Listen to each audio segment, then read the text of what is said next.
A brother and sister have lived together for their entire lives. Same home, same holidays, same Christmas mornings. Then their parents separate, and the children begin asking for completely different things. 12-year-old Grace wants to live with her mum. Her 10-year-old brother Ben wants to live with Dad. Mum says Grace feels settled with her. Dad says Ben feels happier with him. But giving both children what they want would mean separating them. So, should the court keep these siblings together? Or could living apart actually be better for them both? Today, you be the judge.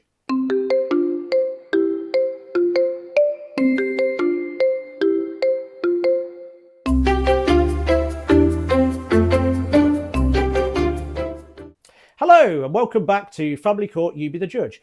I'm Neil Andrews. I work as a Mackenzie friend supporting people who represent themselves in the family courts of England and Wales. Each episode uses a fictionalised scenario inspired by issues that arise in family proceedings. The names and circumstances have been changed and nothing in this video constitutes legal advice. This episode concerns two younger children who no longer want to live in the same home. The family separates. Grace was 12, Ben was 10. Their parents, Claire and Daniel, had separated around 18 months earlier. Before the separation, the children had always lived together. Both parents described them as close. That didn't mean they lived in permanent harmony, of course. They argued over the television, they irritated one another in the car, and apparently neither could walk through a room without touching something that belonged to the other. Sound familiar? In other words, they were siblings. And after the separation, both children remained living primarily with Mum. They spent alternate weekends with Dad, together, with one overnight during the week. Pretty standard. There were no allegations that either parent was unsafe. Both remain involved. Both homes were suitable. And, initially, the arrangement appeared to work. But over time, the children began responding very differently to the separation. Grace settles with Mum. According to Mum's evidence, Grace regarded Mum's house as her main base. She had recently started secondary school. Her friends lived nearby. Her clubs and activities were all based close to the house. Grace enjoyed seeing Dad and wanted that relationship to continue, but she didn't want equal care. And she didn't want Dad's home to become her main home. Mum said Grace needed stability. She argued that removing her would disrupt her education, friendships, and growing independence. Dad didn't seriously challenge that. He accepted that Grace appeared settled with Mum. But Ben was saying something completely different. Ben wants to live with Dad. Dad said Ben had gradually started asking to spend more time with him. First, he wanted an extra overnight. Then, he wanted to stay until Monday mornings after his weekends. Eventually, according to Dad, Ben began saying that he wanted to live with him. Dad said Ben appeared more relaxed in his home. They enjoyed similar activities. Ben received more individual attention there. And Dad believed the arrangement suited his personality. Mum accepted that Ben loved spending time with Dad, but she questioned whether that meant he should move. She said Dad's home had later bedtimes, more gaming and fewer rules. Dad denied that his home was some sort of all-inclusive resort for 10-year-olds. He said there were rules. There were simply different rules. And that's a familiar problem after separation. One parent calls something flexibility. The other calls it complete anarchy. Mum's position was that both children should remain living with her. She said separating siblings who had always lived together would be a major emotional upheaval. Ben was only 10. In her view, he couldn't fully understand what living apart from Grace might mean in the longer term. Dad's position was more unusual. He wasn't asking for Grace to move against her wishes. He accepted that she should remain with Mum, but he argued that Ben's wishes and feelings deserved the same respect. Dad said something important. Grace's wish to remain with Mum was being described as thoughtful and understandable. Ben's wish to live with Dad was being described as a phase. Why should one child's wishes be treated seriously while the other child's wishes were explained away? Mum answered that Grace was older. She was also worried that splitting the children would create two separate camps. Grace with Mum, Ben with Dad. Dad said keeping the children under one roof wouldn't necessarily protect their relationship if one of them became increasingly unhappy. And suddenly the court wasn't being asked which parent should care for the children. It was being asked whether the children should continue living together at all. The application. Dad applied for a child arrangements order, providing that Ben would live with him. Mum opposed the move. She didn't ask for Grace's arrangements to change. So nobody was arguing that Grace should move to Dad. The dispute centred almost entirely on Ben. But any decision about Ben would inevitably involve Grace. At the first hearing, the judge declined to make an immediate change, as you can probably imagine.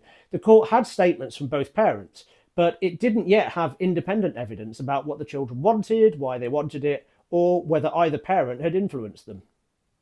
The judge also warned the parents about repeatedly asking the children where they wanted to live. Children should have a voice, of course. They shouldn't be handed the responsibility for deciding the proceedings. There's a considerable difference between listening to a child and asking them to choose the winner. Cafcass was directed to prepare a report. The Cafcass officer met Grace and Ben separately. That mattered. Had they been spoken to together, one might have allowed the other to answer first. Or they might have felt pressure to give matching responses. But these were two individual children. They needed freedom to express different views. The report described Grace's wishes as clear and consistent. She wanted to remain living with Mum. She wanted regular time with Dad. And she wanted to continue spending plenty of time with Ben. Ben was also clear. He wanted Dad's home to become his primary home. The officer explored whether this was mainly about gaming, later bedtimes, or avoiding homework. The report didn't support that explanation. Ben understood that living with Dad would still involve school mornings, homework, rules, and all the other things mysteriously absent from most children's dream living arrangements. His reasons were described as genuine. He felt comfortable with Dad, he valued the attention, and he believed Dad's home better suited him. Neither child was rejecting either parent, and neither appeared to have been coached. The most difficult part of the report concerned Grace and Ben's relationship. Both children said they loved one another. Both wanted to continue spending substantial time together, but the dispute was beginning to place pressure on them. According to the report, Grace felt some responsibility for persuading Ben to remain with Mum. Ben felt his wishes were being dismissed because they were inconvenient for everybody else. Their arguments about ordinary sibling matters had begun turning into arguments about where Ben wanted to live. The very issue everyone said was about protecting their relationship was beginning to damage it. The Cafcass officer asked each child how they would feel about living in different homes during the school week, but spending weekends and holidays together. Grace said she would miss Ben, but didn't think he should be forced to live somewhere he didn't want to live. Ben said living with Dad wouldn't mean that Grace stopped being his sister. That didn't settle the matter. Children's wishes are important. They aren't instructions to the judge. At 12, Grace's views carried considerable weight. At 10, Ben's views also mattered, provided he understood what he was asking for. But the court still had to consider the wider consequences. What would the change do to Ben? What would it do to Grace? And what would it do to their relationship? Cafcass recommended that Grace remain living primarily with Mum. Ben should move to live primarily with Dad. But the recommendation came with a detailed plan. The siblings would spend every weekend together. One weekend, both would stay with Mum. The following weekend, both would stay with Dad. Most school holidays would also be spent together, divided between the parents. That meant Grace would continue having regular time with Dad, Ben would continue having regular time with Mum, and crucially, they would continue having predictable and substantial time with each other. But behind the unusual arrangement was a serious attempt to meet two different sets of needs without sacrificing the sibling relationship. Mum remained opposed. She feared the children would gradually drift apart. Dad supported the recommendation. He argued that keeping siblings together shouldn't become a reason to ignore one child's welfare. So, what would you do? Option A, keep both children primarily living with Mum. Option B, move both children to Dad so they remain together. Option C, let Grace live with Mum and Ben live with Dad, with detailed arrangements ensuring that they spend every weekend and most holidays together. Or option D, order equal shared care for both children, even though neither child has asked for it. Place A, B, C or D in the comments now. Should siblings who have always lived together remain together wherever possible, or should the court make an individual decision for each child? The final hearing. At the final hearing, the judge accepted that separating the children's primary homes would be a significant step.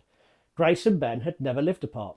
Their relationship was important, and there was a genuine risk that they could begin identifying with separate sides of the family. But keeping them together also carried risks. If both remained with Mum, Ben's persistent wishes would be overridden. If both moved to Dad, Grace would lose the home and school routine in which she felt settled. And equal shared care wouldn't magically solve the problem either. It would simply impose the same arrangement on two children who had expressed different needs. As a former teacher and head of department, I've seen how different siblings can be. Same parents, same home. One child arrives early with 3 spare pens, the other arrives without their bag and seems genuinely surprised that school seems to have happened again. Being siblings doesn't make children interchangeable, and the judge had to approach Grace and Ben in exactly that way. The court considered Grace's welfare, then Ben's welfare, their wishes, their ages and understanding, their emotional and educational needs, the likely effect of changing the arrangements, and the importance of their relationship with each other. There was no automatic rule that siblings must always have the same primary home. The question was whether separating these particular children would promote or undermine their welfare. The decision.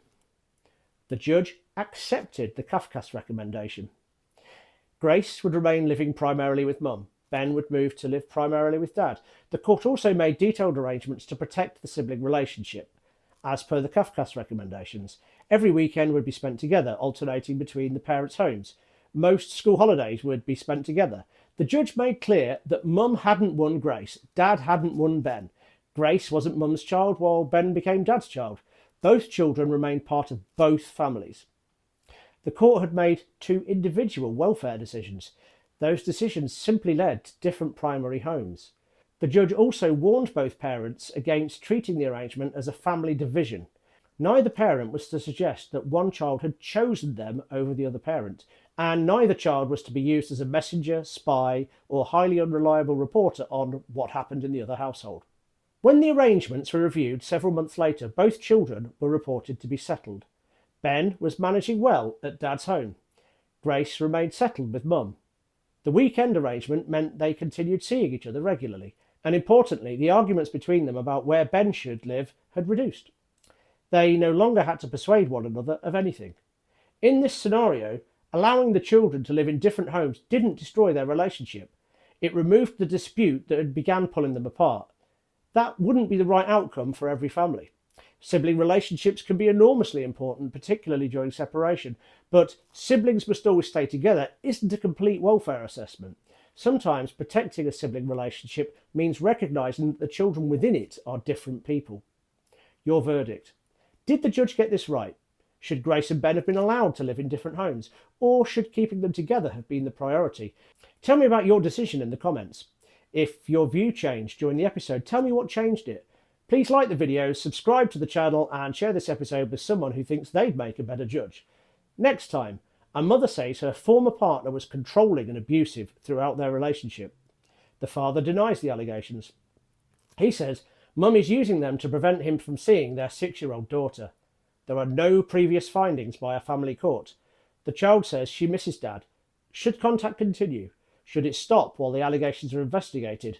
Or could stopping contact create a different kind of harm?